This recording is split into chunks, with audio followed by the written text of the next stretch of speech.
चलिए आंखें बंद करते हैं।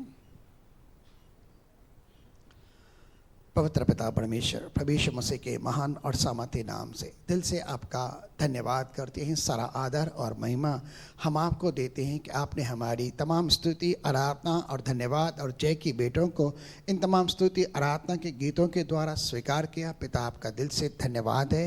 ये आत्मा सत्य में जो स्तुति के गीत गाए गए हैं पिता, जिस तरह से यहोशू ने अपने सेना के साथ मिलकर यरीहो के चारों ओर घूम घूम कर 7 दिन और 7वें दिन 7 चक्कर मारकर तेरे नाम की जय जयकार की, होसन्ना के गीत गाए पिता, तो यरीहो की दीवारें गिर गई। तो पिता आज दुआ करते मसीह के नाम से हड़े के जीवन से वो शैतान के घर टूटने पाए, हर प्रकार का बंधन टूटने पाए और तेरी आत्मा के अभिषेक और सामर्थ के द्वारा तेरी महिमा आज की सभा के अंदर होने पाए और तेरी पाक पवित्र उपस्थिति से हमारे मध्य में इसी तरह से आने पाए। और दुआएं मसीह के पवित्र नाम से तमाम दशमांश अर्पण और उठाने के बेटों के लिए कि पिता आप इन सारे बेटों को आप स्वीकार करें, जिन्होंने जो कुछ भी दिया है उनकी सारी बेटें आप ग्रहण करें, ताकि तेरे राज्य की बराबर के लिए, तेरे पवित्र लोगों की आवश्यकताओं को पूर्ण के लिए और धार्मिकता के कामों के अंदर प्रभु इनका इस्तेमाल, और जिन्होंने जो दिया उन्हें महिमा के धन के अनुसार तो आशीषित कर, ताकि किसी प्रकार की कोई कमी घटी किसी के जेब में न हो।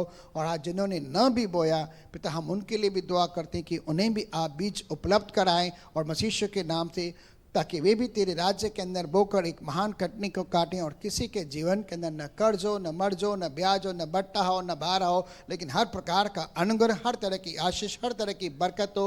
मसीह के नाम से हम तेरा धन्यवाद करते हैं। इन गवाहियों के लिए भी अब होने दे, तेरे दास के ऊपर भी तेरी आत्मा का अद्भुत अभिषेक और सामर्थ आने पाए। बोलने वाला तेरा दास न, परंतु तेरी आत्मा हम सबसे बातें करे।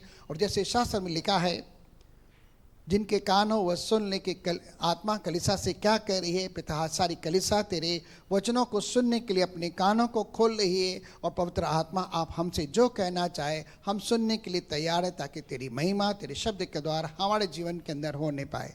पिता हम सबको आप तैयार करें, इसके लिए भी आपका धन्यवाद। सारी महिमा आपको मिले प्रभु यीशु मसीह के पवित्र नाम से।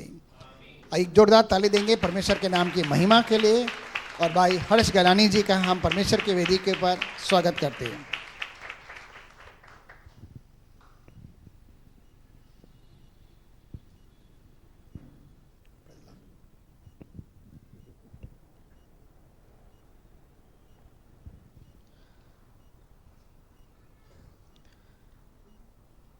Praise the Lord. क्या हम सब खुश हैं? क्योंकि आज का दिन परमेश्वर ने बनाया है। चलिए हम आते हैं सीधा प्रकाशित वाक्य की पुस्तक में। हम समय को न गंवाएंगे। हम इस समय 14 अध्याय को देख चुके हैं और 15वां अध्याय जो है वह हमारा आज शुरू होगा। अगर जैसे आपको पता होगा या आपने पिछली सभाओं के अंदर कहीं कहीं आपने ध्यान दिया होगा, तो इससे पहले कि आगे बढ़े मैं थोड़ा सा आपको ब्रीफ देना चाहता हूं कि हम कहां पर हैं। जब परमेश्वर यूहन्ना को दर्शन देता है, तब परमेश्वर यूहन्ना को इस बात को लिखने को कहता है कि तू क्या देख रहा है, क्या घट रहा है और इनके बाद क्या होने वाला है। उन घटनाओं को जो तू देख रहा है, जो तुझे बताया जा रहा है, उनको लिख ले। तो पहले अध्याय में हमने देखा कि यूहन्ना परमेश्वर का, यीशु मसीह का एक दिव्य दर्शन देखता है। स्वर्ग कैसे उसकी महिमा से भरा है। यीशु मसीह जो उनके साथ गलील के नगरों में चला करता था, नासरत में चला करता था, और स्वर्ग में वह कैसा दिखता है। पहला अध्याय यीशु मसीह के बारे में हमें सिखाता है। और अगर आप नए हैं, आप यीशु को जानना चाहते हैं, तो पहला अध्याय जो है वह आपके लाइफ का एक मुख्य पड़ाव होना चाहिए, ताकि आप समझ सकें कि यीशु मसीह कैसा है। स्वर्ग जो उसकी महिमा के तेज से भरा है। तो जब आप अपनी आराधना करेंगे, जब आप वचन पढ़ेंगे, जब आप संसार में कहीं पर भी शैतान का सामना करेंगे, तब आपको पता चलेगा कि जो यूहन्ना कहता है मेरे अंदर है, वह उससे अधिक शक्तिमान है जो संसार में है। तो वह यीशु कैसा है। तो उसको पहचानने के लिए एक अध्याय को अच्छे से पढ़िए। अगर आप ड्राइंग निकालना जानते हैं, वापस से एक बार से पढ़िए, क्योंकि जितना आप समझेंगे यीशु मसीह को उतना अधिक आप उसके करीब जाएंगे। 2 और 3 अध्याय कलसियाओं के नाम संदेश है कि कलसियाओं के अंदर यीशु मसीह ने कौन सी चीज़ों को पाया है और कौन सी ऐसी चीज़ें जो उसको कलसियाओं में दुरुस्त करने की आवश्यकता है, यीशु मसीह ने संदेश दिया। हमने देखा 4 अध्याय से 19 अध्याय तक कलसिया का कोई जिक्र नहीं है, क्योंकि कलसियाएँ स्वर्ग के अंदर उठा ली गई। 4 अध्याय और 5 अध्याय जो है वह स्वर्ग के परमेश्वर की महिमा को बताने वाला है। वहाँ पर कुछ ग्रुप हैं जो परमेश्वर की आराधना कर रहे हैं। फिर 6 अध्याय से जहाँ से यीशु मसीह आता है, वह मेमना आता है और मोहरों को खोलना आरंभ करता है। हम देख रहे हैं जैसे जैसे वह मोहर खुलती है वैसे वैसे पृथ्वी पर जो आखिरी के 7 साल हैं वे शुरू हैं, और वह एक बहुत भयानक समय है इस पृथ्वी के लिए। और जैसे जैसे मोहरें खुलती हैं यहाँ पर तबाही का मंजर शुरू होता है। लेकिन यह बढ़ता हुआ क्रम है, बढ़ता हुआ ग्राफ है। हमने देखा 6 अध्याय के अंदर कि कैसे 6 मोहरें खुलती हैं और जो राजा हाकिम हैं वो चिल्ला रहे हैं कि पहाड़ों से हमारे ऊपर आके गिरो, क्योंकि मेमने का और परमेश्वर का जो प्रकोप है वो हमारे ऊपर आ पड़ा है। और इस बात से पौलुस हमें पुष्टि करता है कि परमेश्वर ने हमें आने वाले प्रकोप से बचाया है। जिस प्रकोप की वे लोग बात कर रहे हैं कि हमारे ऊपर मेमने का और परमेश्वर का प्रकोप आके पड़ा है, क्योंकि मोहरें खुल चुकी हैं और वह 7 साल आरंभ हो चुके हैं। फिर हमने देखा कि 7 अध्याय के अंदर वे कौन सा ग्रुप है जो इस 7 सालों के अंदर प्रोटेक्ट किए हुए हैं, कौन से ऐसे हैं जिनको उस क्रोध से परमेश्वर ने परे रखा है। एक तो 1,44,000 यहूदी लोग जिनको परमेश्वर ने मोहर किया है उन समय के लिए, और फिर वे लोग जो उस मसीह विरोधी के सामने झुकते नहीं हैं, वे परमेश्वर के उस क्रोध का सामना नहीं करेंगे, क्योंकि उन्होंने परमेश्वर के लिए मसीह विरोधी का सामना किया और उन्होंने अपनी जान तक दे दी। हम देखते हैं 8वां और 9वां अध्याय जहाँ पर 7वीं मोहर खुलती है और यह 7वीं मोहर 7 तुरही को तरफ आगे लेकर जाती है। फिर जैसे जैसे तुरहियाँ बचती हैं परिस्थितियाँ बद से बदतर होने लगती हैं।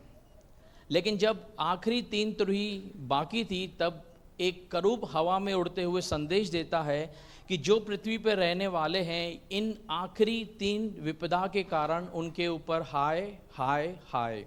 यानी ऐसा सोचिए, परिस्थिति बद से बदतर और बदतर से कहीं गुना बदतर हो रही है।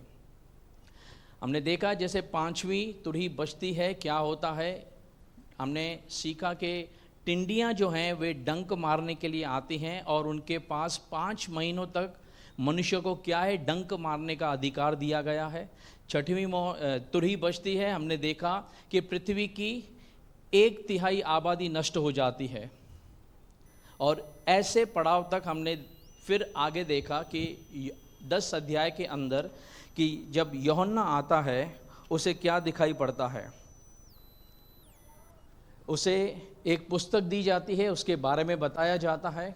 फिर 7वीं मोहर के विषय में वहाँ पर 10 अध्याय के अंदर जो स्वर्गदूत और छोटी पुस्तक के विषय में उसको ब्रीफ किया जाता है कि यह तू खाएगा तुझे मुंह में मीठी लगेगी लेकिन तेरा पेट क्या करेगी। एक चीज़ को समझिए, जो प्रकाशित वाक्य हम पढ़ रहे हैं या जो अंतिम समय के लिए भविष्यवाणियाँ लिखी हैं, ये वचन परमेश्वर के हैं, इसके लिए मीठे हैं, लेकिन इनका जो प्रभाव है जिन लोगों पर वह बहुत गहरा है। जब आप प्रकाशित वाक्य की बात करते हैं, आप ऑडियंस देख सकते हैं कैसे हैं, क्योंकि लोगों को आशीष का वचन चाहिए, सही वचन चाहिए कि हमें आप आशीष के बारे में बताओ, आप हमें चंगाई के विषय में बताओ, आप हमें भोजन के विषय में बताओ। यीशु मसीह जब गलील के नगरों में घूमा, वह कहता है तुम मेरे पास इसके लिए नहीं आते कि मैं तुम्हें परमेश्वर का वचन बता रहा हूँ, लेकिन क्योंकि मैंने तुम्हें रोटी दी तुम इसके लिए मेरे पास आते हो। तो चीज़ों को समझिए कि जिस मुख्य चीज़ को परमेश्वर ने अंतिम समय के लिए बचा के रखा है। मैंने एक चीज़ को नोटिस किया है, बहुत सारे पासवान हैं, बहुत सारे एल्डर्स हैं, प्रकाशित वाक्य के अंदर जाना नहीं चाहते, क्योंकि यह एक ऐसी पुस्तक है जहां पर बहुत सारी उलझने हैं और समझना बहुत कठिन है। हालेलुया। और इस बात को समझिए कि इस बात का प्रचार करना भी आसान नहीं है, लेकिन फिर भी क्योंकि परमेश्वर की ये आज्ञा है, यहाँ पर खड़े रहकर उस बात को बोलना समझाना भी एक, जब तक उसका अनुग्रह न हो, जब तक पवित्र आत्मा का वह फोर्स न हो, हम नहीं समझा सकते हैं। तो हम कौन सी एरिया में हैं, कहाँ पर हैं, इस बात को थोड़ा सा समझिए। जल्दी से हम आगे आते हैं। हमने देखा 11 अध्याय के अंदर परमेश्वर ने 2 गवाहों को रखा है, क्योंकि कलीसिया है नहीं। अब परमेश्वर ने वह दायित्व रखा है उन 2 गवाहों पर, जिनको 3.5 साल तक यह अधिकार दिया गया है कि वे जो विपत्ति चाहे पृथ्वी पर ला सकते हैं, आसमान से बारिश बंद कर सकते हैं, और वे पृथ्वी के लोगों को एक ही संदेश देंगे। लेकिन क्योंकि वह समय पृथ्वी के लोग जो हैं उससे खुश नहीं होंगे और उनको मारने का अधिकार किसके पास नहीं है। अगर कोई उनको मारने भी जाता है, लिखा गया है कि उनके मुंह से एक आग निकलती है, उनको भस्म करती है। लेकिन एक ही ऐसा शख्स है, व्यक्ति है, जिसको यह अधिकार दिया गया है, और वह व्यक्ति है कौन? मसीह विरोधी। जब जैसे आएगा वह उसको मारेगा, और इनको मारने से पृथ्वी के लोग खुश हैं, क्योंकि उनको सताने वाले, उनको परेशान करने वाले हट चुके हैं। और ये उस मसीह विरोधी के लिए एक प्लेटफॉर्म सेट कर रहे हैं कि अब तू आजा, तूने इनको मार दिया, अब हम, वो उसको वहाँ कहते हैं, कौन है इसके समान, कौन इससे लड़ सकता है, कौन इसके समान पराक्रमी है। एक चीज़ को समझिए, जब कोई भी व्यक्ति परमेश्वर के अलावा यह डिक्लेरेशन देता है कि कौन ऐसा पावरफुल है कि इसके समान कर सके, तो याद रखिए परमेश्वर ऐसी चीज़ों के लिए कभी भी लापरवाही या नज़रअंदाजी नहीं करता। जानते हैं टाइटन को बनाने वाले ने क्या कहा था? उसने घमंड किया था करके कि इसको कोई भी क्या है, तबाह नहीं कर सकता है। उसने चैलेंज किया था और परमेश्वर ने करके दिखाया। इवन मैं ऐसा नहीं कहता हूँ परमेश्वर ने करके दिखाया, लेकिन परमेश्वर ने उन परिस्थितियों को अलाउ किया कि उसकी आंखें खोलें कि ज़मीन हो या आसमान हो, पूरा कंट्रोल किसके पास है? परमेश्वर के पास है। तो इस चीज़ को समझिए कि हम कौन से पड़ाव में हैं। फिर आगे हम बढ़ते हैं 12 अध्याय के अंदर, जहाँ पर हमने देखा स्त्री और अजगर के बारे में। स्त्री कौन थे? इज़राइल। अजगर ने क्या चाहा कि मैं इसके संतान को निगल जाऊं। जब संतान उठाया गया, यीशु मसीह उठाए गए, तब उसका सारा क्रोध किसके ऊपर फूटा? स्त्री के ऊपर, इज़राइल के ऊपर। हमने इस चीज़ को देखा। हम आते हैं 13 अध्याय, जो हमें सिखाता है कि समुद्र में से एक पशु आ रहा है। मसीह विरोधी के विषय में यूहन्ना को स्पष्टीकरण दिया गया कि वह कैसे आएगा, कहाँ से आएगा, और उसको साथ देने वाला जो है, जो झूठा नबी, फिर उसकी एंट्री होती है। इसका नकली घाव अच्छा हो जाता है, और झूठा नबी इस बात का प्रचार कर रहा है कि प्राण घातक घाव इसका अच्छा हो गया, अब इसकी महिमा करो, इसकी मूर्ति बनाओ। तो हमने देखा इस अध्याय के अंदर शैतान, मसीह विरोधी और झूठा नबी त्रिएकता को पूरी तरीके से नकल करते हुए सबको भरमा रहे हैं। अगले सप्ताह हमने देखा 14 अध्याय के विषय में, जहां पर हमने देखा मेमना और 1,44,000 अंतिम समय में कहां पर खड़े थे? सियोन के ऊपर खड़े थे। उसके बाद हमने देखा 3 स्वर्गदूत हैं जो उस समय, जिनकी नियुक्ति हैं, जो पृथ्वी को सुसमाचार बता रहे हैं, डिक्लेरेशन देते हैं कि अब परमेश्वर का राज्य होगा, सब कुछ खत्म हो गया, और आने वाले समय के लिए वे चेतावनी दे रहे हैं हर एक व्यक्ति को कि अगर कोई व्यक्ति मसीह विरोधी का छाप लेता है तो वह परमेश्वर की क्रोध की मदिरा को पिएगा। तो क्रम के अनुसार 8 और 9, जहां पर 7वीं तुरी बजती है, 11 अध्याय के हमने जहां देखा था, हम 15 अध्याय के अंदर आ रहे हैं, वहां पर हमें होना चाहिए। लेकिन बीच बीच में यूहन्ना को परमेश्वर कभी स्वर्ग का दर्शन दे रहा है, कभी उसको बीच का अंतराल समझा रहा है। आ रहा है कुछ समझ में? तो इस चीज को थोड़ा सा पकड़िए कि प्रकाशित वाक्य के अंदर हम कहां पर हैं। हम जिस जगह पर खड़े हैं वहां पर 6 मोहरें खुलने के बाद 7वीं मोहर खुली। 7वीं मोहर 7 तुरहियों को लेकर आती है। फिर 6 तुरहियां बजती हैं। जैसे ही 7वीं तुरही बजने वाली होती है, 7 कटोरों को लेकर आती है। हालेलुया। कभी आपने देखा है एक बॉक्स को खोला, अंदर से दूसरा बॉक्स निकला, फिर आपने उस बॉक्स को खोला, अंदर से तीसरा बॉक्स निकला? कभी देखा है? मान लीजिए आपके पास पहला बॉक्स खुला, उसके अंदर आपके पास एक पर्ची है जिसमें कोई बुरा समाचार है, और उसके अंत में लिखा है इसके बाद वाला बॉक्स खोलो। फिर आपने वो बॉक्स खोला, उसमें उससे ज़्यादा भयानक क्या है? बुरा संदेश है। फिर उसमें एक चीज़ नीचे लिखी है, अभी आखिरी आना बाकी है। फिर आपने तीसरा बॉक्स कौन से वेदना से खोलोगे? सोचो, कुछ आ रहा है समझ में? आपको पता है पहले बॉक्स ने भविष्यवाणी की कि पीछे आने वाला और बुरा है, अब यह कहता है अभी और आना बाकी है। तो पीछे क्या होगा उसका कल्पना आप कर सकते हैं कि इसके अंदर और घातक परिस्थितियां होंगी। उसी पड़ाव के अंदर जब 7वीं तुरही बजती है, आने वाले 7 परमेश्वर के जो कटोरे हैं उसको स्वर्गदूत यूहन्ना को दर्शन दिखा रहा है। अब यूहन्ना जो है वो ग्रांड फिनाले के सामने खड़ा है, उसको पता है कि लास्ट जो क्या हो रहा है। तो इस चीज़ को समझिए, जहाँ जिस पड़ाव पर हैं, अब यह एक मेन जंक्शन है जहाँ पर यूहन्ना को आके परमेश्वर ने दर्शन दिखाया है। हालेलुया। चलिए हम आरंभ करते हैं 15 अध्याय। फिर मैंने स्वर्ग में एक और बड़ा और अद्भुत चिन्ह देखा, अर्थात 7 स्वर्गदूत जिनके पास 7 पिछली विपत्तियां थी, क्योंकि उनके हो जाने पर परमेश्वर के प्रकोप का अंत है। अब यहाँ पर रुकते हैं, एक चीज़ को समझिए।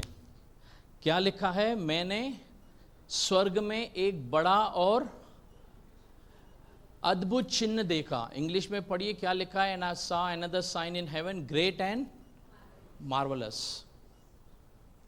यानी बहुत चौंकाने वाला और बड़ा सा चिन्ह दिखाया गया। कहाँ पर? स्वर्ग में।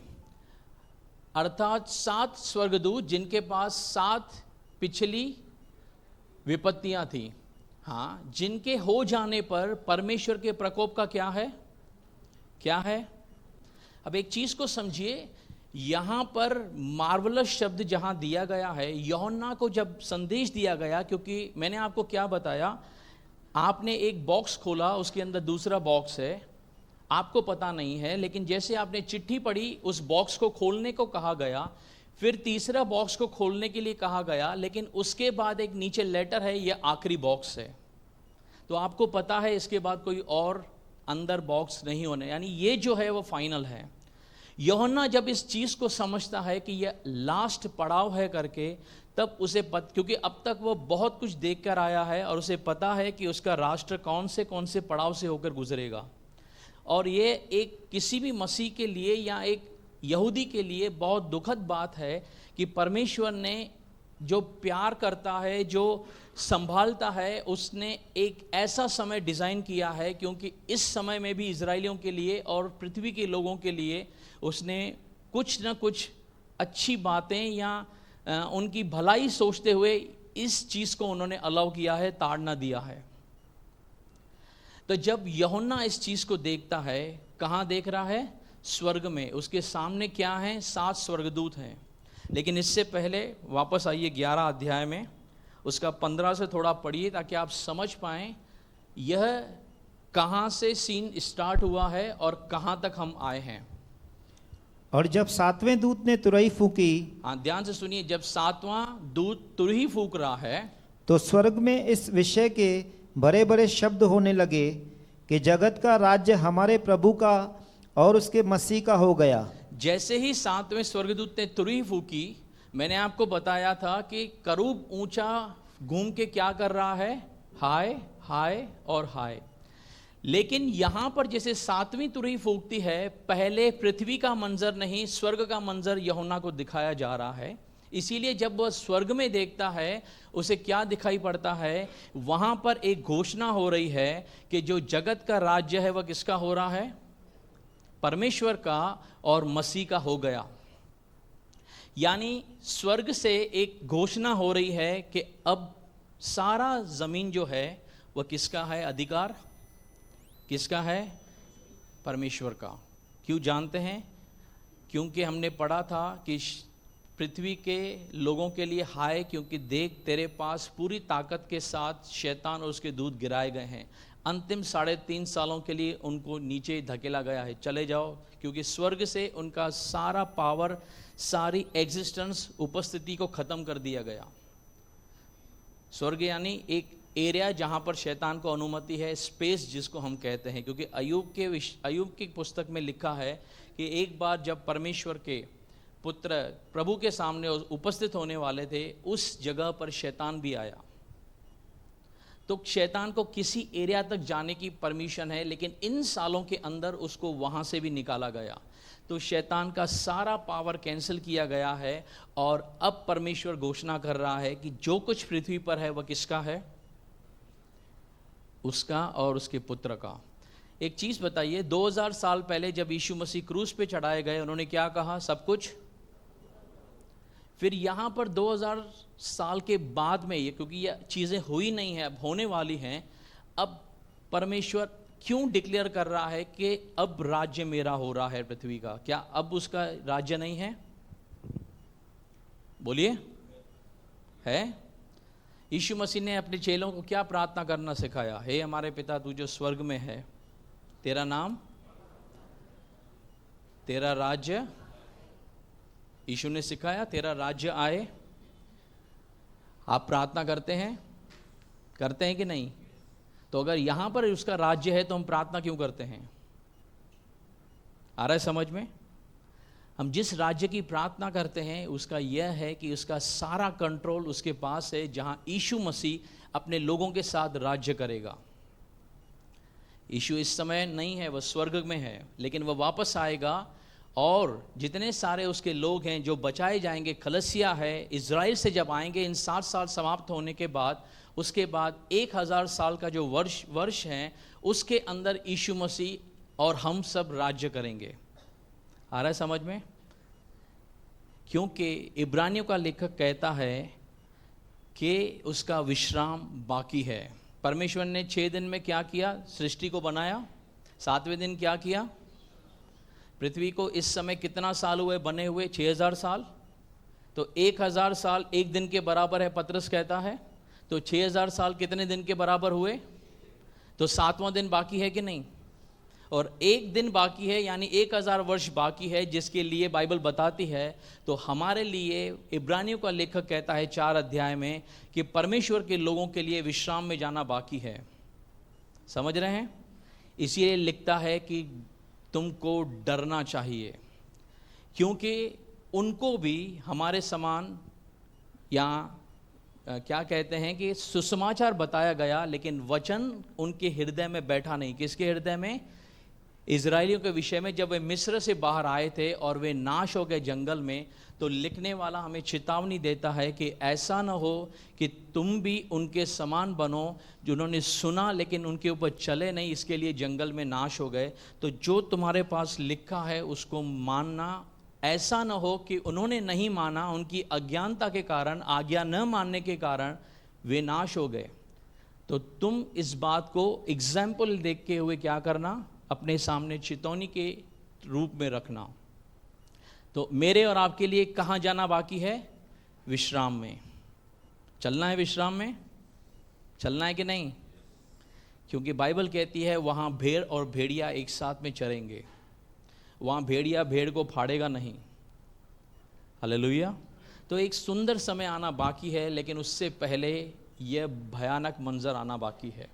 लेकिन परमेश्वर का धन्यवाद हो कि जो उसके साथ ईमान से चलते हैं, उसने इस प्रकोप से हमें बचाया है।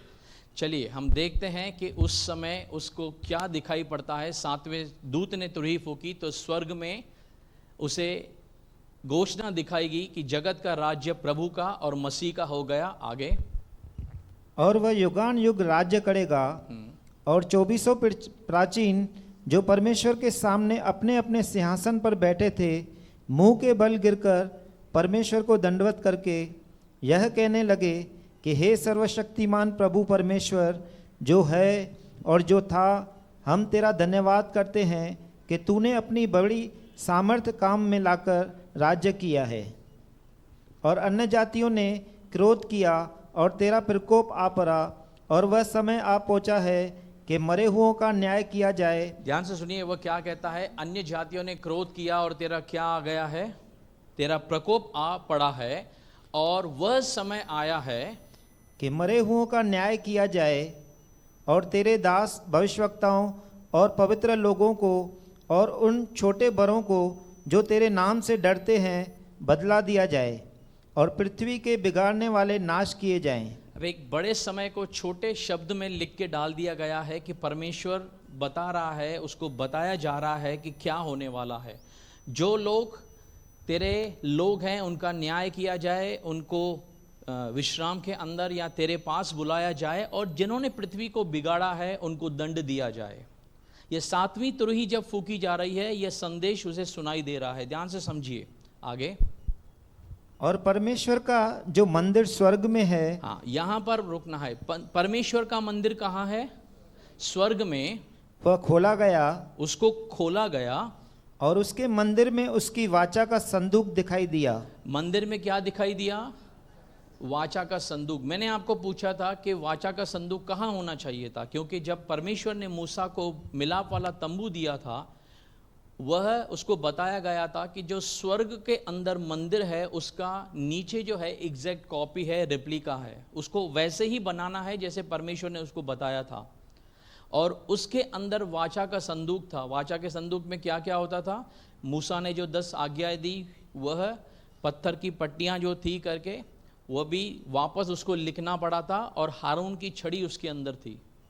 यह वाचा का संदूक के अंदर था, जो पवित्र अति पवित्र स्थान में रखा जाता था। अगर आपको मंदिर के विषय में जानकारी नहीं है तो थोड़ा सा बता देते हैं। बाहर क्या होता है? आंगन। जैसे हम आंगन में प्रवेश करते हैं, पहले पहले एक पीतल का वेदी होता है जहां पर पहले बलिदान चढ़ाना पड़ता है। हालेलुया। एक चीज को समझिए, क्यों ये समझना जरूरी है। उसके बाद आप आंगन में जाते हैं, उसके बाद एक और आगे क्या है? कुंड है, जहाँ से आपको क्या करना है? पानी का कुंड है, वहाँ से हाथ धो के आप जब आगे जाएंगे, उसके बाद पवित्र स्थान है। पवित्र स्थान में एक तरफ 7 दीवट जल रहे हैं, दूसरे तरफ 7 रोटियां हैं। फिर उसके बाद एक पर्दा है, और आगे क्या है? अंदर अति पवित्र स्थान है जहाँ पर वाचा का संदूक है। अब दाऊद कहता है, मैं तेरे आंगनों में धन्यवाद के साथ प्रवेश करूँगा। मैंने आपको बताया पहले क्या चढ़ाना है? बलिदान। बलिदान चढ़ाना है। मेरे और आपके लिए किसको बलिदान चढ़ाया गया? यीशु के द्वारा हम क्या हुए? पवित्र हुए। समझिए इस बात को। फिर आपने क्या किया? आगे जाने के बाद जहां हाथ धोते हैं, आपने बपतिस्मा लिया, बराबर। यीशु ने कहा इसके द्वारा अब आप प्रभु के भवन में पहुंचे। अब आपको अंदर जाना है तो याजक होना चाहिए, क्योंकि याजक के अलावा अंदर कोई नहीं जाएगा। तब जब पतरस कहता है तुम मसीह के अंदर क्या हो? महायाजकों का समाज हो, तब आप अंदर जा सकते हो। अंदर एक तरफ क्या है? 7 दीवट है। हमने देखा ये कौन है? परमेश्वर की 7 आत्माएं हैं। जिस दिन आपने बपतिस्मा दिया, बाइबल में आपने पढ़ा है पवित्र आत्मा मनुष्य के ऊपर उतरा कि नहीं? आप पवित्र आत्मा से भरे हैं कि नहीं? तो पवित्र आत्मा जब आपके पास आया, तब एक जगह रोटी रखी है जो किसको दर्शाती है? प्रभु भोज को। आप प्रभु भोज लेते हैं, तो इसका मतलब आप कौन से स्थान पे हैं? पवित्र स्थान में। अब बीच का जो पर्दा था, वो जैसे यीशु मसीह क्रूसीफाई हुए, वह बीच से टूट गया, फट गया, और अति पवित्र स्थान अब याजक के लिए, सबके लिए खुल गया। वहां पर क्या है? वाचा का संदूक है। उसके अंदर क्या है? 10 आज्ञाएं। ये मेरे और आपके लिए क्या है? बाइबल क्या है? यही पट्टियां हैं, बराबर। और हारून का जो छड़ी है वह क्या दर्शाता है? क्योंकि उसके अंदर से कलियां निकलती हैं, जीवन को दर्शाता है कि वचन के अंदर जीवन है। आप कहां तक पहुंचे हैं? अति पवित्र स्थान तक। आ रहा है समझ में? तो परमेश्वर का जो मंदिर स्वर्ग में है वह खोला गया, और उसके मंदिर में उसकी वाचा का संदूक दिखाई दिया, और बिजलियां और शब्द और गर्जन और भूइंडल हुए, और बड़े बड़े दर्शन क्लियर है यहाँ तक? हाँ, वापस आते हैं, चलिए जहाँ हमने छोड़ा था 15 अध्याय के अंदर। अब यहाँ से पढ़ी, देखिए क्या हो रहा है। फिर मैंने स्वर्ग में एक और बड़ा और अद्भुत चिन्ह देखा, अर्थात 7 स्वर्गदूत जिनके पास 7 पिछली विपत्तियां थी, क्योंकि उनके हो जाने पर परमेश्वर के प्रकोप का अंत है। अब इनके हो जाने पर परमेश्वर के प्रकोप का क्या है? अंत है। अब थोड़ा समय 2, 3, 4 अध्याय को छोड़ते हैं, सीधा 5 वचन में आते हैं, फिर हम वापस आएंगे इसके अंदर। 5 में क्या लिखा है, ध्यान से सुनिए। और इसके बाद मैंने देखा, ध्यान से सुनिए, उसके बाद यूहन्ना क्या देखता है कि स्वर्ग में साक्षी के तंबू का मंदिर खोला गया। स्वर्ग में साक्षी के तंबू का क्या खोला गया? वहां पर वही मंदिर खुल रहा था। वाचा का संदूक दिखाई दिया। यहाँ क्या है?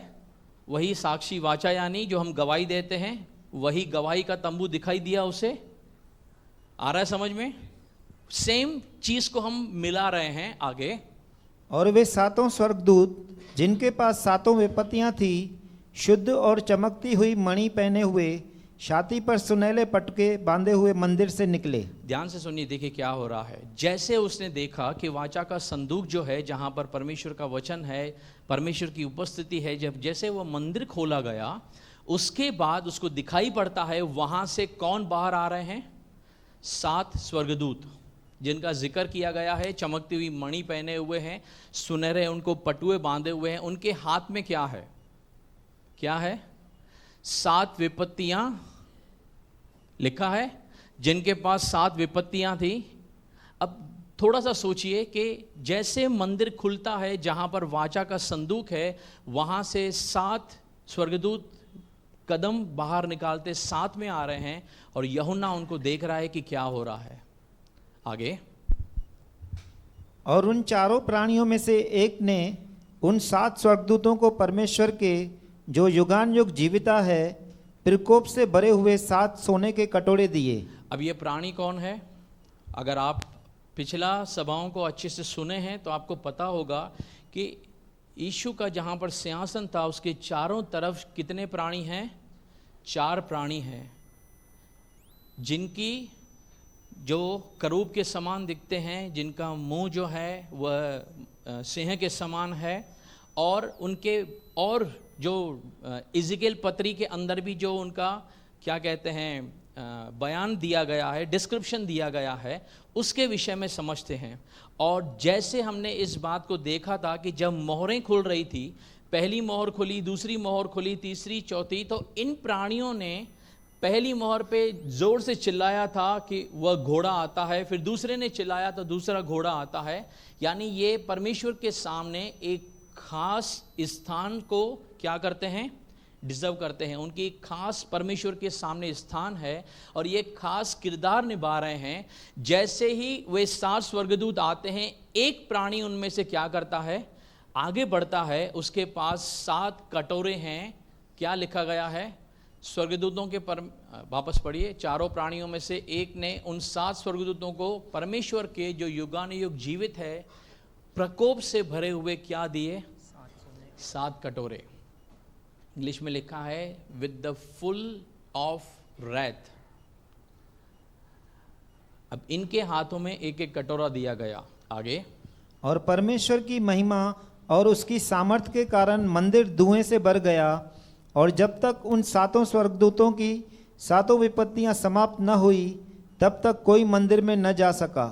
एक चीज को समझिए, जैसे इनको 7 कटोरे हाथों में दिए जाते हैं, बाइबल बताती है कि परमेश्वर की महिमा के साथ मंदिर क्या हो गया?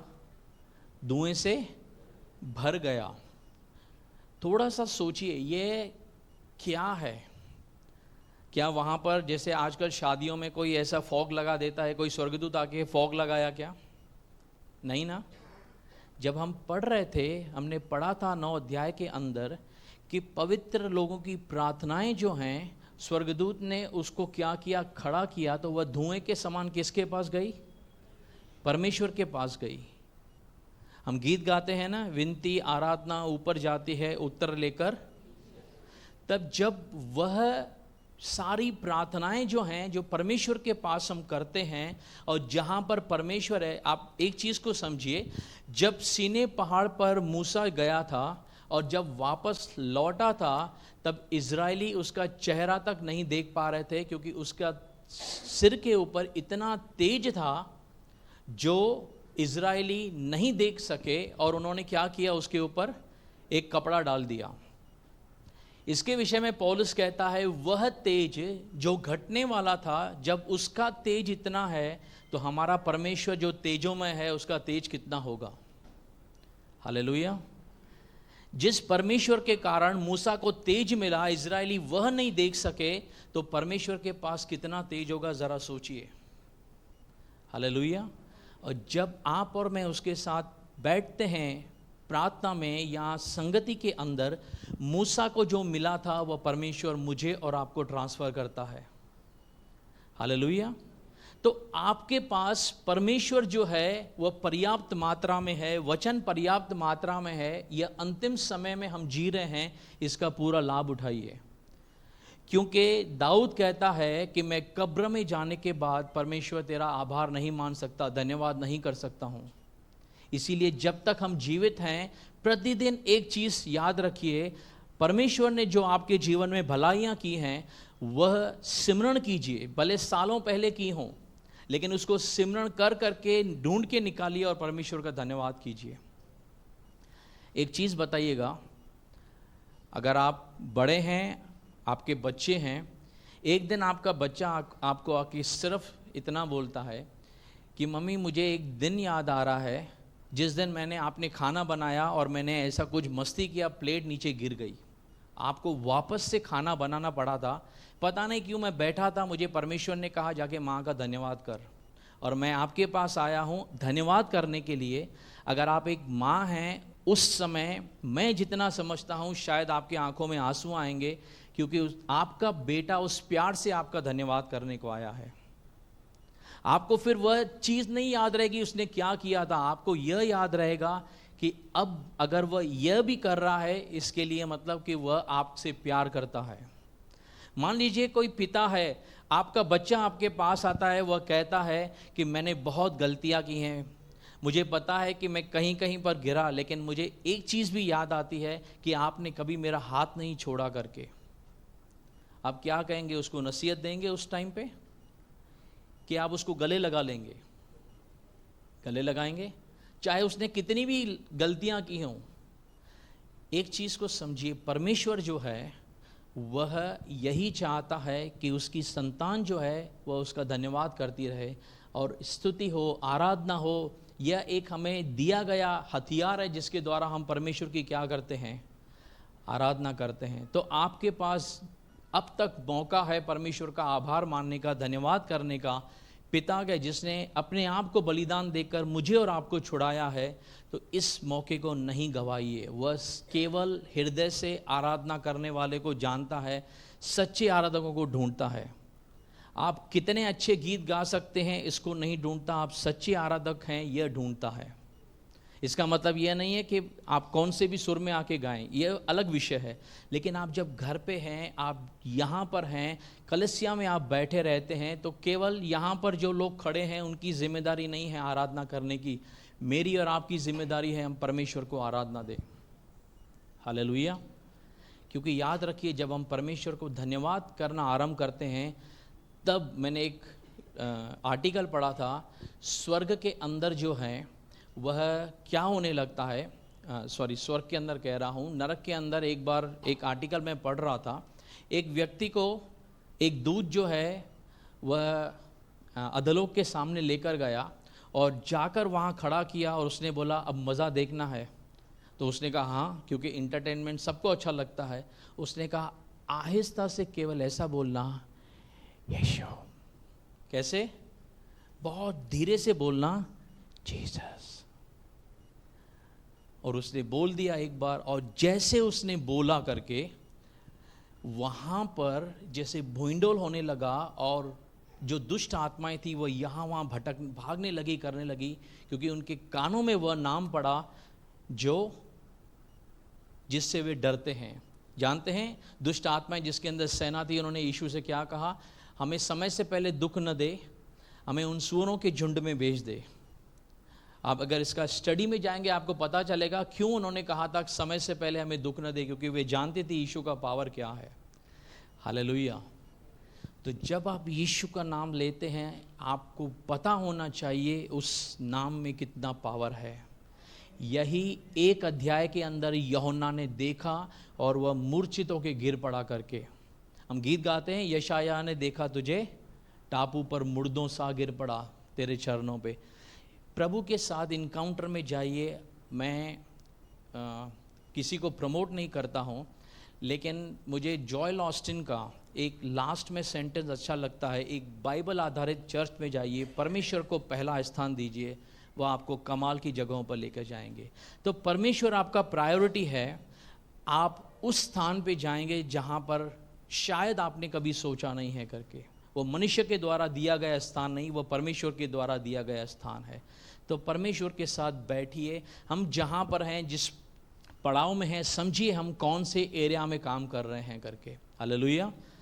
यूहन्ना देखता है कि वह मंदिर खोला गया, वाचा का संदूक जो है वह उसको सामने दिखाई दिया करके।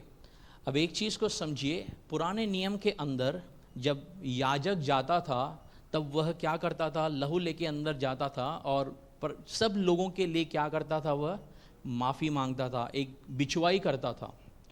और वापस जब आता था उसको चढ़ाने के बाद में, तब वह उन लोगों के लिए पश्चाताप करने के बाद जब परमेश्वर उनको अंगीकार करता था तब दया परमेश्वर की आके उनको देता था।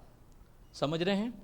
याजक क्या करता था, सारे लोगों के, पुराने नियम की बात कर रहे हैं, जब मंदिर के अंदर याजक जाता था, याजक परमेश्वर के सामने वह लहू लेके जाता था बछड़े का और जाके वह चढ़ाता था और वह मध्यस्थता कर रहा था जितने सारे पाप गुनाह व्यक्ति ने किए हैं। और उसके लिए परमेश्वर जब उस लहू को ग्रहण करता था उन्हें क्या देता था, माफ़ी देता था।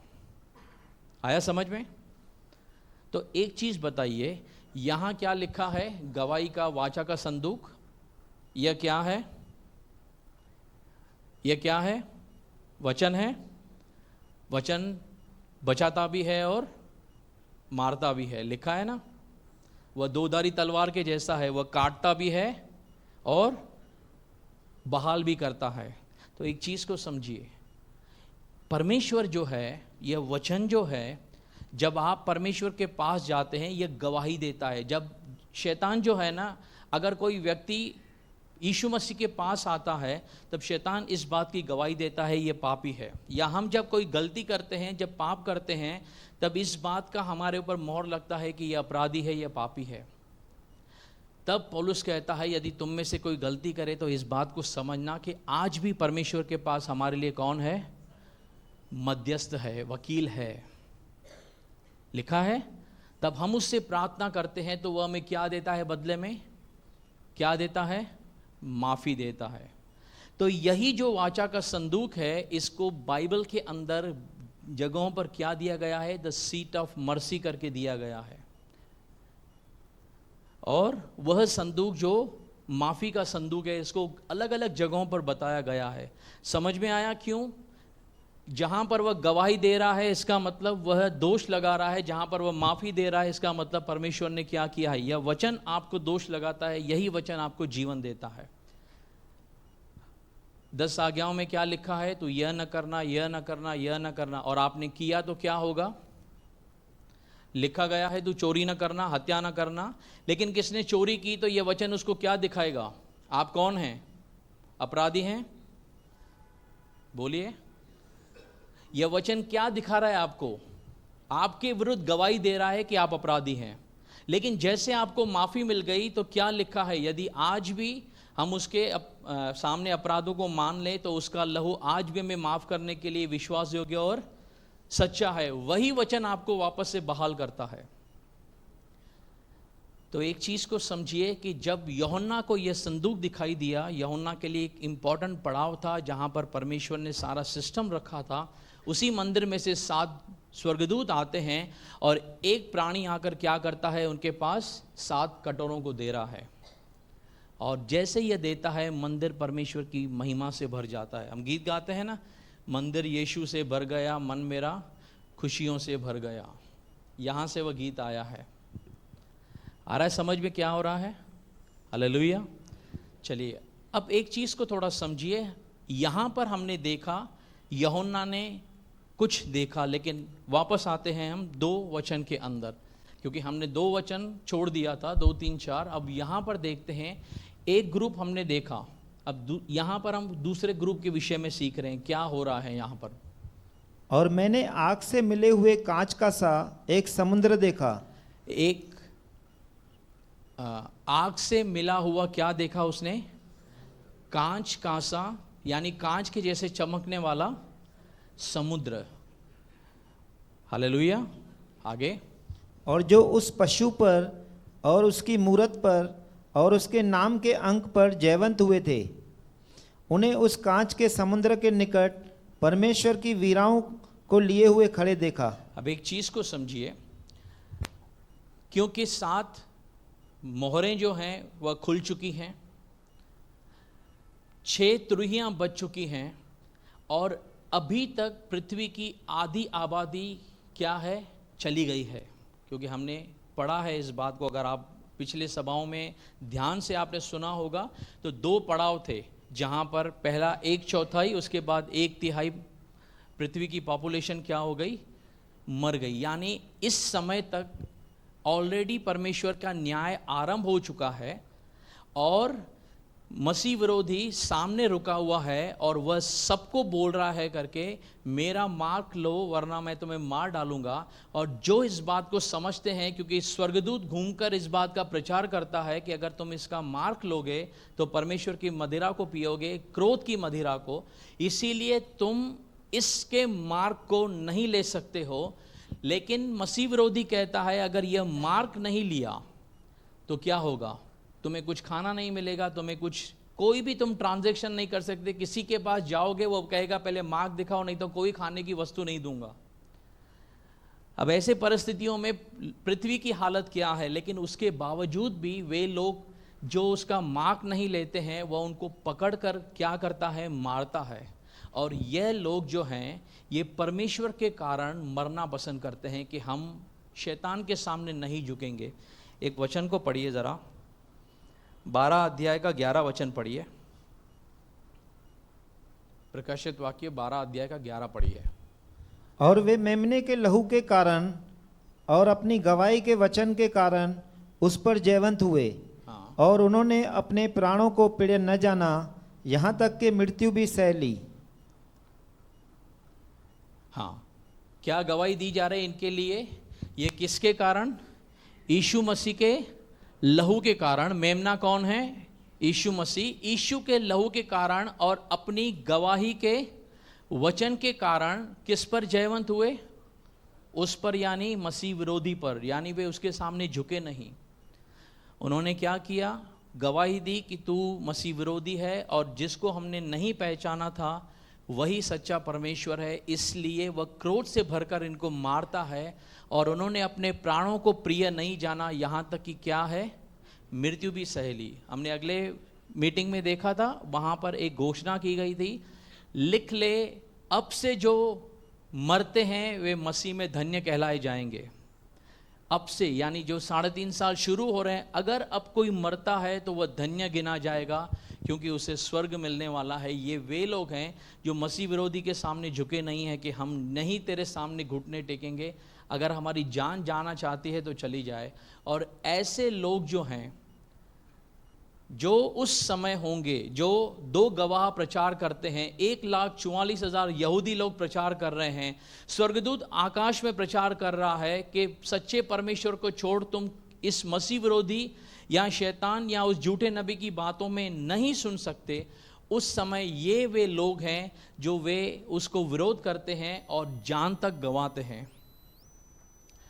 अब इन्हीं लोगों को कहाँ देख रहा है यूहन्ना?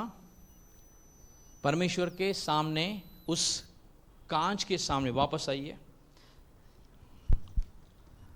पढ़िए 15 का। और मैंने आग से मिले हुए कांच का सा एक समुद्र देखा।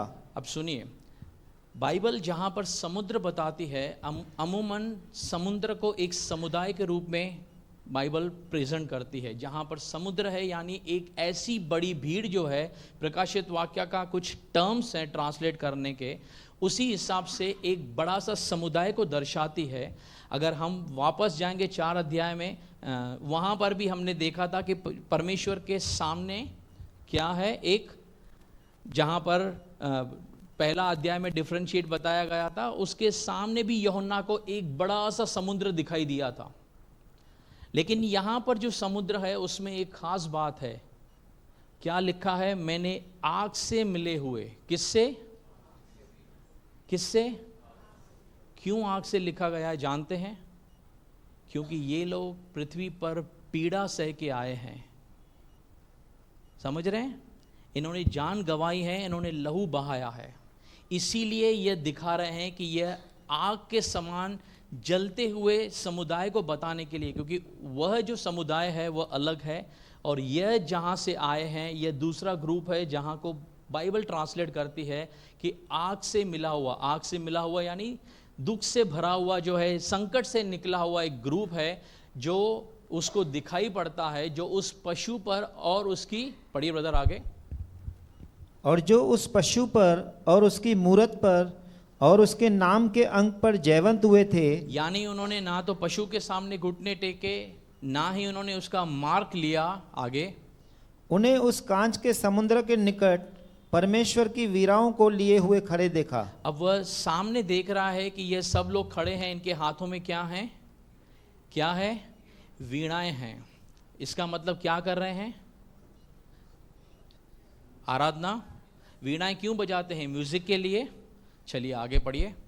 और वे परमेश्वर के दास मूसा का गीत और मेमने का गीत गा गा कर कहते थे कि हे सर्वशक्तिमान प्रभु परमेश्वर, तेरे कार्य बड़े और अद्भुत है। हे युग युग के राजा, तेरी चाल ठीक और सच्ची है। अब ध्यान से सुनिए ये वचन क्या कहता है। वे परमेश्वर के दास मूसा का गीत गा रहे हैं। किसका गीत? मूसा का। और मेमने का गीत गा गा कर कहते हैं कि सर्वशक्तिमान परमेश्वर, अब ये परमेश्वर को महिमा देते हुए उसको क्या कर रहे हैं? सारा आदर दे रहे हैं। लेकिन इन्होंने शुरुआत कौन से गीत से की है? मूसा के गीत से। क्यों? आप और मैं जब गीत गाते हैं तब किसके लिए गीत गाते हैं? यीशु मसीह के लिए, क्योंकि मेमना बलिदान हुआ है। इन्होंने मूसा के गीत से शुरुआत की है। क्यों? बाइबल इनको प्रकट करने के लिए, इनको आइडेंटिटी करने के लिए इस चीज़ को लिख रही है, क्योंकि ये मूसा का गीत गा रहे हैं। यानी यह समुदाय जो है वह किसको बता रहा है? इज़राइल को प्रकट कर रहा है, यहूदियों को प्रकट कर रहा है। क्योंकि जब इज़राइली जो थे मिस्र के अंदर थे, हालेलुया, जब फिरौन उनके पीछे पड़ा था तब वे आगे आगे भागे थे, फिरौन पीछे पीछे आ रहा था और लाल समुद्र 2 भाग होकर इज़राइल आगे निकले। लेकिन जैसे ही वापस फिरौन मिस्री उसके पीछे जाने लगे, समुद्र ने उनको बहा लिया। और जब वे उस पड़ाव पे आए, उस पार पहुँचे, तब मूसा ने इस गीत को गाया था परमेश्वर के सामने कि हे परमेश्वर, हमारे पीछे विरोधी आए थे लेकिन तूने अपने भस्म करने वाली अग्नि में उनको क्या कर दिया? बहा लिया। तो छुड़ाए जाने को, क्योंकि उस समय इजरायली फिरौन के बंधनों से छुड़ाए गए थे और परमेश्वर उन्हें कहाँ लेके जा रहा था? वाचा उन्होंने क्या किया था कि मैं तुम्हें कहाँ लेकर जाऊंगा? कनान के अंदर। यानी वे मिस्र से छुड़ाए गए कनान जाने के लिए अब ये जो गीत गा रहे हैं उनको सिमरन आ रहा है कि तूने हमें मसीह विरोधी से छुड़ाया है। कहाँ लेके जाने के लिए? विश्राम में लेके जाने के लिए। आ रहा है समझ में? क्यों वे मूसा का लिखा गया है जिक्र? क्योंकि परमेश्वर ने उनको पहले भी छुड़ाया था एक वाचा की हुई ज़मीन में लेके जाने के लिए। अब भी परमेश्वर उनको वापस से रिपीट कर रहा है कि वे मूसा का गीत गा रहे हैं। पढ़ना चाहें 32 अध्याय में आइए, व्यवस्था विवरण देखिए मूसा क्या कह रहा है।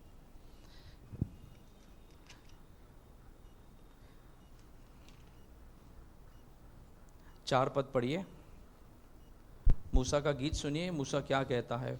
वह चट्टान है उसका काम खरा है और उसकी सारी गति न्याय की है। वह सच्चा ईश्वर है, उसमें कुटिलता नहीं, वह धर्मी और सीधा है।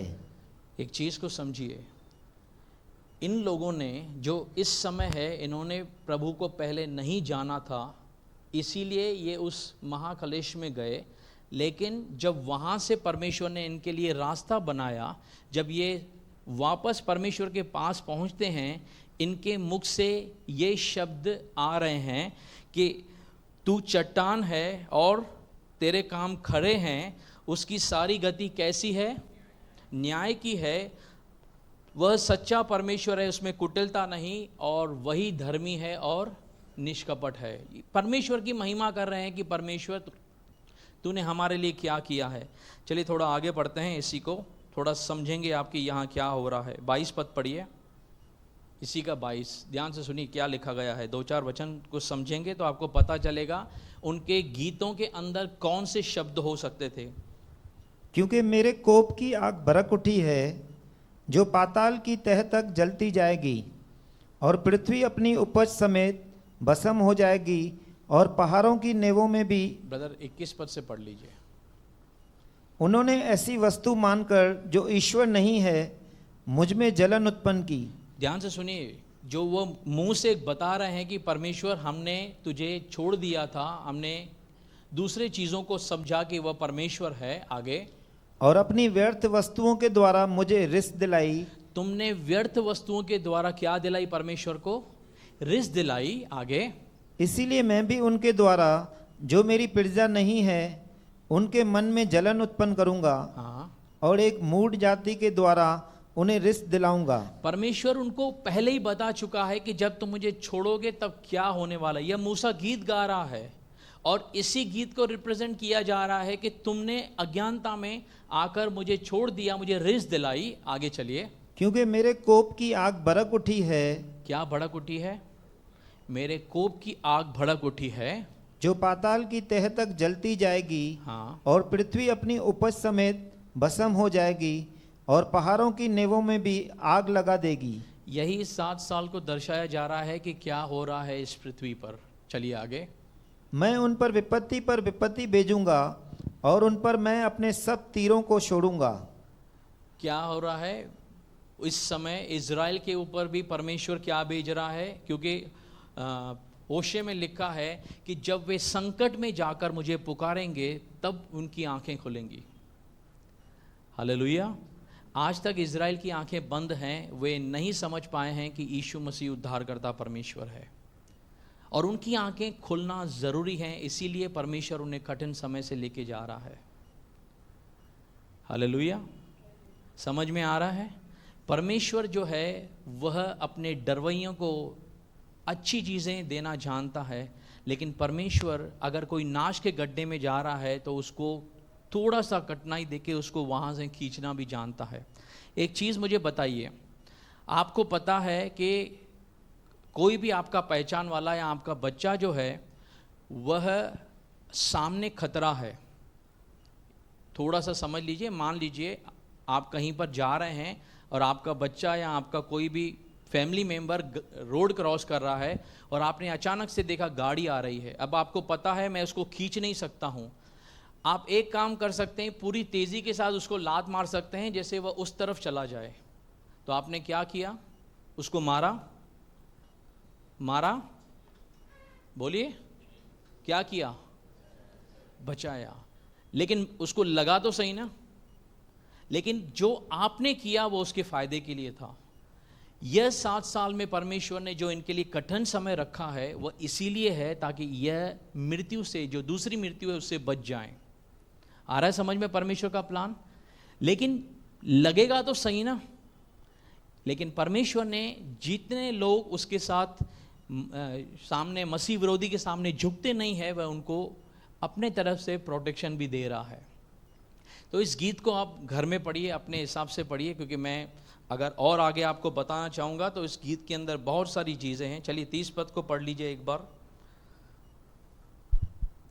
यदि उनकी चट्टानी उनको न बेच देती और यहोवा उनको और औरों के हाथ में न कर देता, तो यह क्यों कर हो सकता कि उनके 1000 का पीछा एक मनुष्य करता और उनके 10,000 को 2 मनुष्य भगा देते।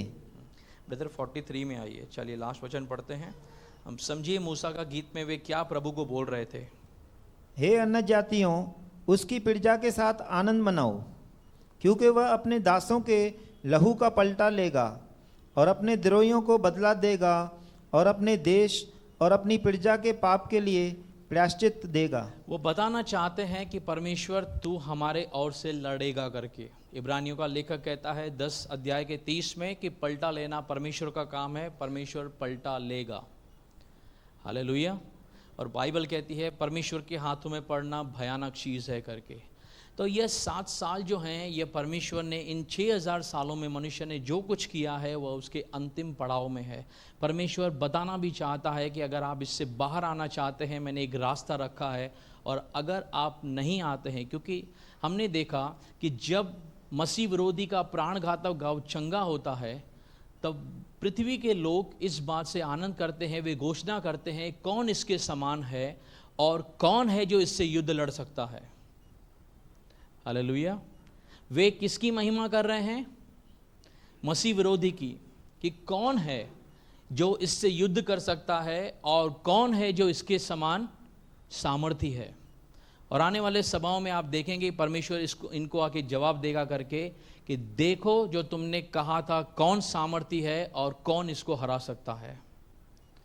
तो एक चीज़ को समझिए, परमेश्वर शुरुआत से लेके अंत तक प्रकाशित वाक्य में पूरे कंट्रोल में है।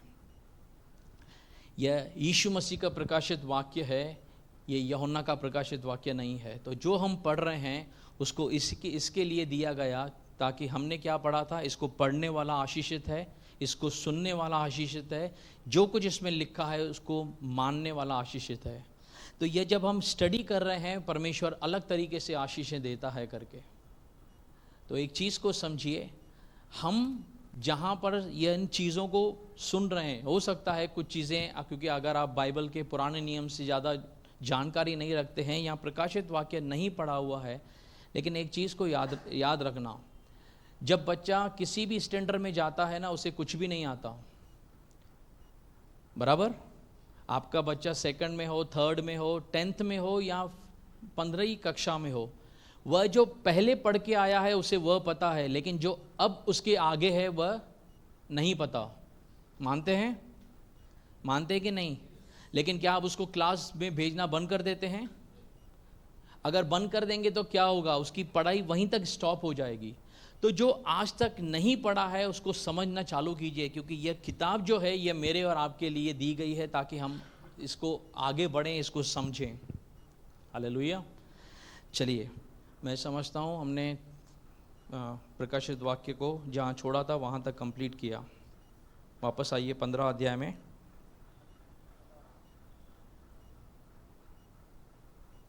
चार अध्याय हमने पढ़ा, 4 वचन पढ़ा, पढ़ लीजिए। हे प्रभु, कौन तुझसे न डरेगा और तेरे नाम की महिमा न करेगा, क्योंकि केवल तू ही पवित्र है और सारी जातियां आकर तेरे सामने दंडवत करेगी, क्योंकि तेरे न्याय के काम प्रगट हो गए हैं। अब ये लोग परमेश्वर को महिमा दे रहे हैं, और हमने पहले अध्याय में देखा था वे लोग उस मसीह विरोधी को महिमा देते हैं। तो एक चीज़ समझिए, इस अध्याय से हम क्या सीखते हैं, कौन सा यहाँ पर इम्पोर्टेंस है। ये वे लोग हैं जो बड़े संकट से होके आए हैं, लेकिन ये किसके सामने हैं इस समय? किसके सामने हैं? एक चीज़ को समझिए, ये परमेश्वर के सामने हैं। और उसी समय हमने दूसरी चीज़ को क्या देखा, स्वर्ग के अंदर एक मंजर है कि परमेश्वर अपने उन दूतों को क्या दे रहा है, 7 कटोरे दे रहा है। किसके ऊपर उंडेलने के लिए? पृथ्वी पर उंडेलने के लिए। ये दोनों चीज़ें एक साथ हो रही हैं, यानी स्वर्ग के अंदर मंदिर खुल रहा है, वहाँ पर ये लोग बाहर आ रहे हैं, और उससे दिखाई पड़ता है परमेश्वर के सिंहासन के सामने क्या दिखाई पड़ता है कि यह सारे लोग जो पीड़ा से होकर ऊपर पहुँचे हैं। तो एक चीज़ को समझिए, अभी यहाँ पर कलेश चालू है, और उससे पहले जो यहाँ पर लोग मरे हैं वे परमेश्वर के सामने हैं। आ रहा है कुछ समझ में? हम क्या, क्योंकि बहुत सारे लोग कंफ्यूज हैं करके कि जब 7 साल समाप्त होंगे उसके बाद कलसियाएं होंगी करके, तो अगर ऐसा सिस्टम है तो इनको वहां नहीं होना चाहिए था इस पड़ाव के अंदर, क्योंकि ये लोग मरकर वहां पर मौजूद हैं, जबकि अब परमेश्वर अपना आखिरी पड़ाव ले रहा है साथ में। और पौलुस इस बात की पुष्टि करता है कि जो मसीह में मरे वे वहाँ तक रेस्ट में हैं, जब वह आएगा बादलों पर तब पहले जो सो रहे हैं वे जीवित किए जाएंगे, उसके बाद हम बदल कर उसके पास जाएंगे। तब तक वे कहाँ हैं? रेस्टिंग में हैं, इब्राहिम के गोद में हैं, परमेश्वर के सामने नहीं हैं वे लोग। ये बताता है कि ये परमेश्वर के सामने हैं। आ रहा है समझ में? तो चीज़ों को तोड़ो। मैंने आपको पहली मीटिंग में बोला था छोटे छोटे डॉट्स बनाएंगे, उसको आप कंबाइन करते जाइए, पिक्चर क्लियर होती जाएगी। अब डॉट छोड़ते जाएंगे, आपसे मिस होता जाएगा कि हम कहाँ पे क्या छोड़ रहे हैं। तो प्रकाशित वाक्य हम बहुत सारा अध्याय कंप्लीट कर चुके हैं, 15 अध्याय है, बाकी 6 या 7 अध्याय है। तो जहाँ तक हमने सीखा है आप इसको मनन कीजिए, जितना आप याद रखेंगे आने वाला पड़ाव आपको और समझ में आएगा। इसके बाद आने वाला जो पड़ाव है 16 अध्याय, अब ये बताता है कि ये 7 जो कटोरे हैं ये उंडेले जा रहे हैं, आखिरी चीज़ जो परमेश्वर यहाँ करने जा रहा है। फिर उसके बाद उसका आना है पृथ्वी पर, दूसरा आगमन जो ये नीचे आ रहा है। तो हम बहुत क्लोज आ चुके हैं जहाँ पर हम समझ रहे हैं कि इन 7 सालों में क्या होने वाला है। प्रकाशित वाक्य हमें अमूमन क्या अधिकांश सिखा रहा है। हालेलुया। अगर आपको नहीं समझ में आई कुछ चीज़ें, मैं आपसे फिर से रिक्वेस्ट करूँगा, वापस से जब YouTube पे ये अपलोड होती है चीज़ों को सुनिए। जब तक आप समझेंगे नहीं तब तक आप आने वाले समय के लिए तैयारी कैसे करेंगे? मेन मकसद क्या है? कलीसिया यीशु के आगमन के लिए तैयार होनी चाहिए। क्योंकि आप अगर यहाँ लिखा गया है लोग खाते पीते रहेंगे, अचानक से वह दिन आएगा। लेकिन पौलुस कहता है कि हम अंधकार के नहीं हैं कि हमारे ऊपर वह दिन अचानक से आ पड़े। तो आप जागृत रहेंगे तो वह दिन किसी के ऊपर भी वैसा नहीं आएगा। तैयारी कीजिए। यहाँ पर उन 10 कुंवारियों का एग्जाम्पल आपके सामने है, जो 5 तैयार थीं, जिनके पास पर्याप्त मात्रा में तेल था। पवित्र आत्मा के साथ संबंध बनाए रखिए, वचन के साथ संबंध बनाए रखिए, ताकि आपको पता चल सके कि यीशु के आने का संकेत क्या है। हालेलुया। क्योंकि बाइबल बताती है वह बिना बताए आएगा, अचानक से आएगा। चलिए हम प्रार्थना करते हैं। प्यारे परमेश्वर, हम आपके नाम को ऊंचा उठाते हैं, धन्यवाद देते हैं। हमने देखा पिता परमेश्वर के जैसे यूहन्ना ने प्रभु जी मंदिर जो खुलते हुए देखा, वहाँ पर वाचा का संदूक को देखा, और परमेश्वर वहाँ से जो वे 7 दूत जो हैं प्रभु जी, जो श्वेत मणि पहने हुए आए हैं पिता परमेश्वर, उनके हाथों में उस प्राणी ने जैसे वो 7 कटोरे दिए हैं प्रभु जी, ये अब उंडेलने वाले हैं प्रभु जी। लेकिन उसी पल पिता परमेश्वर उसे वह आग से मिला हुआ वह कांच के समान जो समुद्र भी दिखाई देता है, और ऐसा जन समुदाय जो पिता तेरी गवाही के कारण पिता परमेश्वर उनको मारा गया और वे लहू बहाकर तेरे सामने पहुँचे हैं पिता परमेश्वर। प्रभु, हम इस बात के लिए आपका आभार मानते हैं प्रभु जी कि कीमत हमने नहीं चुकाई है, कीमत आपने चुकाई है पिता परमेश्वर। इन लोगों ने भी प्रभु भले लहू बहाया है, लेकिन इनके लिए भी कीमत आप ही ने चुकाई है प्रभु जी, क्योंकि ये नाश के गड्ढे में जाते अगर दरवाज़ा बंद किया जाता परमेश्वर, लेकिन तूने दरवाज़ा अब तक खोले हुए है, इसीलिए हम आपका आभार मानते हैं परमेश्वर। और परमेश्वर, हम प्रार्थना करते हैं जैसे आज हमने सीखा प्रभु जी कि हमारे लिए परमेश्वर की क्या योजना है कि हम सच्चे आराधक बनने चाहिए परमेश्वर। तो हम में से हर एक के हृदय को प्रभु जी तू धन्यवादी हृदय बना परमेश्वर। सुबह उठते हुए प्रभु हम बहुत सारे कार्यों में लग जाते हैं, लेकिन परमेश्वर हम सुबह और सोने से पहले परमेश्वर इस बात को समझें पिता परमेश्वर कि यह दिन इसीलिए अच्छा गया है या शुरू हो रहा है क्योंकि मेरे परमेश्वर ने मुझे आशीष किया है पिता परमेश्वर। और ये वचन प्रभु जी हमें तेरे उन सारे व्यक्तित्व के बारे में बताता है प्रभु जी। तो हम प्रार्थना करते हैं, यदि हम में से कोई ऐसा व्यक्ति है जो बाइबल नहीं पढ़ता पिता परमेश्वर, या वह प्रार्थना नहीं करता, तो आज उसके जीवन में पवित्र आत्मा का सामर्थ आने दे प्रभु जी। वह बाइबल पढ़ना आरंभ करे, वह प्रार्थना करना आरंभ करे परमेश्वर। और प्रभु, इसको समझने के लिए ज्ञान और बुद्धि तेरी ओर से तू मुफ्त में देता है परमेश्वर। हम सारी बातों का ताबा तेरे हाथों में सौंपते हैं प्रभु जी। तू बड़े हम घटे प्रार्थना यीशु के नाम से मांगते हैं, सुन और स्वीकार कर हमारे आत्मिक पिता, आमीन।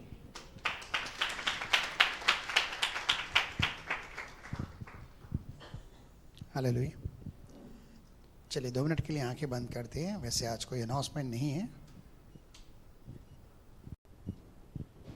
पवित्र पिता परमेश्वर, प्रभु यीशु मसीह के नाम से, जैसे दाऊद भजन संहिता के अंदर कहता है कि जो बातें मेरे लिए कठिन जान पड़ती है तो हम आत्मा के द्वारा समझा। दाऊद कहता है कि मैं उन्हें समझना नहीं चाहता, परंतु पिता इन दोनों के अंदर आपका अनुग्रह जो हम पर हुआ है बहुतायत से, कि आप अपनी पवित्र आत्मा के द्वारा उन बातों को समझा रहे हैं और हम समझ पा रहे हैं।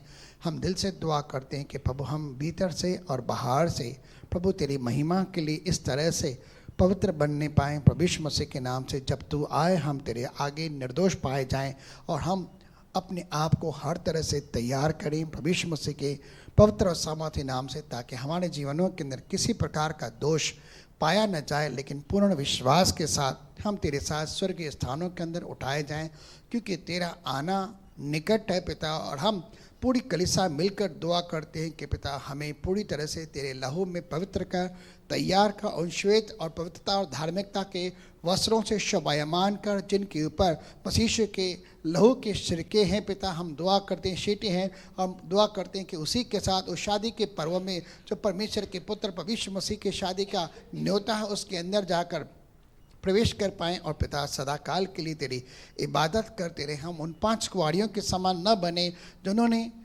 कुप्पी के अंदर तेल नहीं लिया और प्रभु वे अपनी अधीरता के कारण, अपनी सुस्ती के कारण, नींद के कारण प्रभु सो गई और प्रभु खो गई और पिता उनके लिए दरवाज़ा बंद किया गया। हम दुआ करते मसीह के नाम से कि हम सदैव जागृत रहें, तेरे आने का इंतज़ार करें और पूरी पवित्रता और धार्मिकता के अंदर जीवन जिए, ताकि जब तू आए हम तेरे साथ स्वर्ग के स्थानों में उठाए जाए। हम सब के ऊपर ऐसा अनुग्रह करने के लिए आपका दिल से धन्यवाद। सारा आदर महिमा आपको मिली प्रभु यीशु मसीह के पवित्र नाम से। अब पिता परमेश्वर का प्रेम, प्रभु यीशु मसीह का अनुग्रह और पवित्र आत्मा की सहभागिता अब से लेकर सर्वदा तक, जब तक मसीह यीशु बादलों पर आए, हम तमाम भाइयों और बहनों के संग बनी रहे और बढ़ती रहे। सारे भाई बहन बोलेंगे बोल प्रभु यीशु मसीह की। परमेश्वर आप सबको आशीष करे, अनुग्रह शांति से भरे। भाई लोग भाइयों से, बहनें बहनों से हाथ मिलाकर प्रेज लॉर्ड करेंगे।